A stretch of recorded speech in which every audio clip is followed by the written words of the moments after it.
Hey everyone, welcome back to the channel. Let's see the next problem in our series. So the problem is two knights.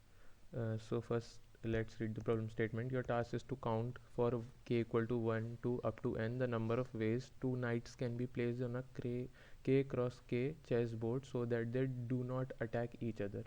So the only input line contains an integer n, and you have to print n integers the results. Like if the sample input is 8, so you have to print for n equal to 1 2 3 up to 8. And what you have to print, you have to print the number of ways you can place two knights on a chess board k cross k so that they do not attack each other. So let's see how we can do this. So if you will go for finding the number of ways in which they do not attack each other, there will be many ways. So what instead we can do is that, like अगर तुम देखोगे ना यहाँ पे कि अगर तुम total veg निकाल लो, उसमें से तुम वो वेज माइनस कर दो जिसमें वो अटैक कर रहे हैं, तो हमारे पास आंसर आ जाएगा जिसमें वो अटैक नहीं कर रहे हैं. क्योंकि अगर तुम डायरेक्टली ऐसे निकालने जाओगे ना कि कितने वेज जिसमें वो अटैक नहीं कर रहे हैं, तो ऐसे तो बहुत सारे कॉम्बिनेशन होंगे जिसमें वो अटैक नहीं कर रहे होंगे, पर जिसमें वो अटैक कर रहे हैं ऐसे लिमिटेड कॉम्बिनेशन है. तो इससे अच्छा हम टोटल कॉम्बिनेशन निकाल लेते हैं और ऐसे कॉम्बिनेशन निकाल लेते हैं जिसमें वो अटैक कर रहे हैं, और दोनों को माइनस करके हमारा आंसर आ जाएगा. जैसे टोटल वेज अगर हमारा 1 है तो 1 क्रॉस 1 चेक बोर्ड में तो ज़ीरो ही होंगे. तो मतलब टोटल वेज ऐसे रख ही नहीं सकते हो तुम नाइट्स को. और अगर जैसे n इक्वल टू 2 में है तो चेस बोर्ड कितने का होगा, क्योंकि 2 क्रॉस 2 की है तो फोर फोर वो होंगे बॉक्सेस, तो 4 में से तुम कोई भी 2 सेलेक्ट कर लो तो टोटल 6 वेज है तुम्हारे पास टोटल. फिर n इक्वल टू 3 में 3 क्रॉस 3 की होगी मैट्रिक्स, तो 9 में से कोई भी 2 सेलेक्ट कर लो तो 36 वेज है टोटल टू नाइट्स को प्लेस करने के लिए. ऐसे ही 4 में 120, 5 में 300. तो ये तो हम गए हमारे टोटल वेज. अब हमने देखना है कि ऐसे कितने वेज हैं जिसमें the knights will attack each other. So let's look at those cases. Like if n equal to 1, तब तो हम मतलब दो नाइट रख ही नहीं सकते हैं एक बॉक्स के अंदर, तब तो ज़ीरो होगा आंसर. और अगर n इक्वल टू 2 है तो तुम्हें नाइट का पता होगा वो पहले दो मूव आगे लेता है, फिर एक मूव राइट लेता है, या फिर मतलब तुमने देखा होगा वो एल जैसा बनाता है 90 डिग्री में. ठीक है, तो ये देख लिया तुमने. जो n इक्वल टू 2 में भी कोई पॉसिबिलिटी नहीं हो पाएगी. तुम देख लो, जैसे अगर तुम यहाँ पे सिर्फ इतने बॉक्स को देखो n इक्वल टू 2 में, तो या फिर तुम यहाँ पे रखोगे एक ऐसे, और यहाँ पे रख लोगे एक नाइट. पर नाइट ऐसे मूव ही नहीं कर सकता ना, तो अटैक नहीं करेंगे. या फिर यहाँ पे नहीं, तुमने जैसे सामने ही रख लिया एक नाइट, तब भी नहीं हो पाएगा. तो 2 क्रॉस 2 में भी ऐसे कोई वेज ही नहीं है जिसमें रखोगे तो वो अटैक करेंगे. तो ऐसे कोई वेज ही नहीं है जिसमें अटैक करेंगे, तो ज़ीरो. अब n इक्वल टू 3 में देखते हैं. 8 है वेज, जैसे 8 वेज. जैसे एक तो जैसे तुम सोच सकते हो ये हो सकता है, एक यहाँ पे रख दिया तुमने एक, और एक जैसे यहाँ पे रख दिया. ठीक है, तो एक वे हो गया. ऐसी दूसरा वे हमारी 3 क्रॉस 3 की है. हाँ, अभी ये पूरी 4 वाली में मैं समझाऊंगा. अब जैसे इसमें भी अटैक कर सकता है ऐसे, एक मूव आगे बढ़ेगा फिर दो राइट मूव बढ़ेगा. या फिर अगर एक 4 हमारा यहाँ पे है, मतलब एक नाइट हमारा यहाँ पे है और दूसरा नाइट हमारा यहाँ पे है, तब भी अटैक कर सकता है. तो इसमें 8 आ रहे हैं हमारे टोटल वेज, और ऐसी n इक्वल टू 4 में 24 आ रहा है. तो अभी हमें मतलब बेसिकली ये तो हमारा आसानी से निकल जाएगा टोटल वेज, क्योंकि जितने चेक बॉक्सेज हैं उसमें से हमें दो सेलेक्ट करने हैं. तो अगर 3 क्रॉस 3 की मैट्रिक्स है तो 3 इंटू 3 9 बॉक्सेस है टोटल, उसमें से हमें दो सेलेक्ट करने हैं, तो NC2 ऐसी 16C2 पर हमें ये वाले वेज निकालने हैं कि जिसमें वो अटैक कर रहे हो. अगर हमारे ये निकल गए तो हम सिंपली इन दोनों को माइनस करके हमारा आंसर आ जाएगा. जैसे तुम देखो n इक्वल टू 4 में तुम्हारे टोटल 120 वेज हैं दो नाइट्स को रखने के लिए, और ऐसे कितने वेज है जिसमें वो अटैक करेंगे 24. तो टोटल वेज में से अगर तुम जिनमें वो अटैक कर पाएंगे उन्हें माइनस कर दोगे तो तुम्हारे पास आंसर आ जाएगा.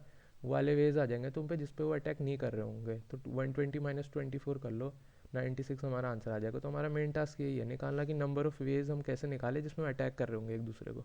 तो ये देखते हैं हम n इक्वल टू 4 वाले केस के लिए. ठीक है, तो n इक्वल टू 4 वाले केस में देखते हैं. जैसे अगर तुम देखो, तुम्हें नाइट का अगर मूव पता होगा तो ऐसे बढ़ता है वो, मतलब एक मूव आगे बढ़ा फिर दो राइट लिया. ठीक है, तो एक मूव मतलब एक नाइट यहाँ पे होगा, दूसरा नाइट यहाँ पे होगा. एक तो ऐसा तरीका है उसमें अटैक करूँगा, या ऐसा हो सकता है कि एक नाइट यहाँ पे है, फिर वो दो मूव नीचे बढ़ेगा, फिर एक मूव आगे बढ़ेगा. वैसे दोबारा से बना दो मूव नीचे बढ़ेगा, एक मूव राइट में बढ़ेगा. तो ऐसा एल जैसा बन रहा होता है. तो ये अगर तुम ध्यान से देखो इसे, तो मतलब रेक्टेंगल जैसा दिख रहा है तुम्हें, तो ये मतलब ऐसे पैटर्न ऑब्जर्व करने की कोशिश करो। ये 2x3 का रेक्टेंगल जैसा बन रहा है, ऐसा समझ लो तुम, ठीक है। और इसमें भी मतलब, क्योंकि यहाँ पे ऐसे चेक बॉक्सेस समझ लो, यहाँ पे ऐसे एक मूव पहले ऊपर गया ये, और फिर 2 मूव राइट गया, यहाँ पे होगा एग्जैक्टली, मतलब ये नाइट हमारा यहाँ पे, ठीक है। तो ये पहले यहाँ गया फिर यहाँ गया, तो इसने अटैक कर दिया। और इसमें एक और, इसी बॉक्स के अंदर एक और कॉम्बिनेशन हो सकता है, अगर एक नाइट यहाँ पे है और एक नाइट यहाँ पे है, तब भी एक हमारा कॉम्बिनेशन हो जाएगा, क्योंकि तब ये क्या कर सकता है कि एक मूव ये नीचे जाएगा, फिर 2 मूव राइट जाएगा, तो ये अटैक कर देगा, ठीक है। तो मतलब एक रेक्टेंगल दिख रहा है तुम्हें 2x3 का, इसमें कितने टोटल वेज बन रहे हैं हमारे 2 अटैक करने के। अब एक तरीका ऐसा भी अटैक करने का जिसमें 2 नीचे जाके एक राइट लेगा। तुम इसे ऐसे समझ लो, ऐसी वाली मैट्रिक्स समझ लो, जब कॉलम 2 है रो 3 है, ठीक है। कोई एक सेकेंड, मतलब ये तुम्हारी ये 2x3 का बन रहा था रेक्टेंगल, अब ये समझ लो जैसे 3x2 का बन रहा है तुम्हारा।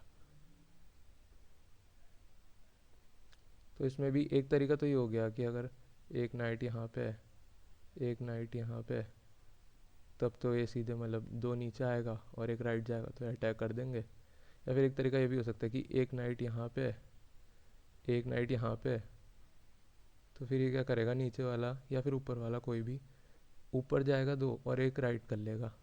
तो इसमें भी, इस रेक्टेंगल में भी 2 केसेस बन रहे हैं।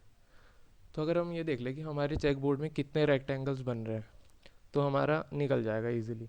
तो जैसे हम 4x4 में देखें ना, हमारे हमें देखना है 2x3 और 3x2 के कितने हमारे रेक्टेंगल्स बन रहे हैं। तो रुक जाओ, इसमें हम देखते हैं, ठीक है।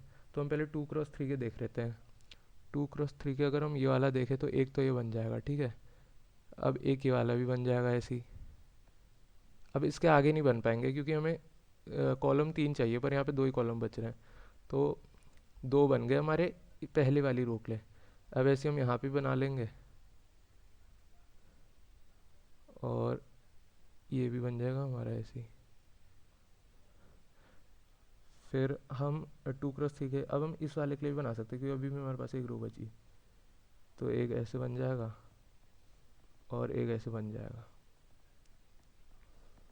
तो हमारे कितने बन गए, 2, फिर 2 4, फिर 2 6, तो हमारे 6 बन गए टोटल।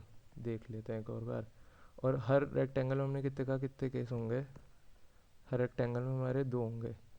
तो हमारे पास अभी टोटल वेज कितने आ गए, 12 आ गए, ठीक है। 12 आ गए हमारे पास 2x3 रेक्टेंगल को कंसिडर करा जब हमने।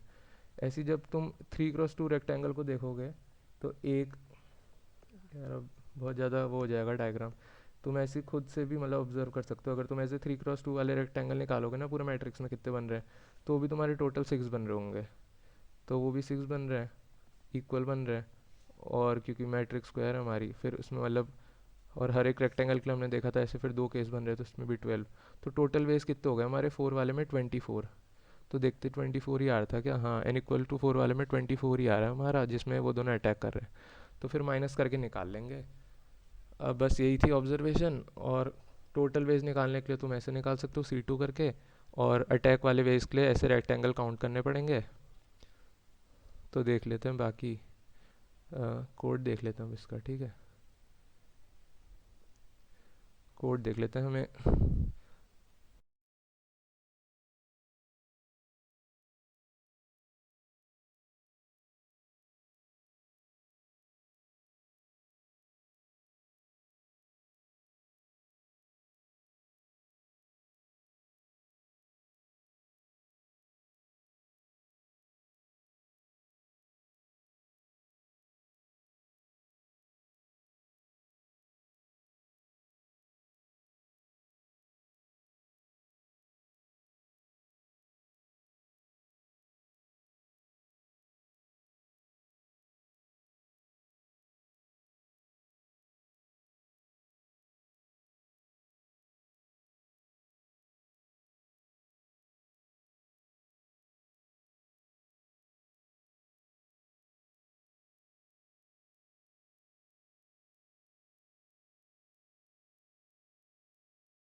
Yeah, so this was all about it. I did two silly mistakes.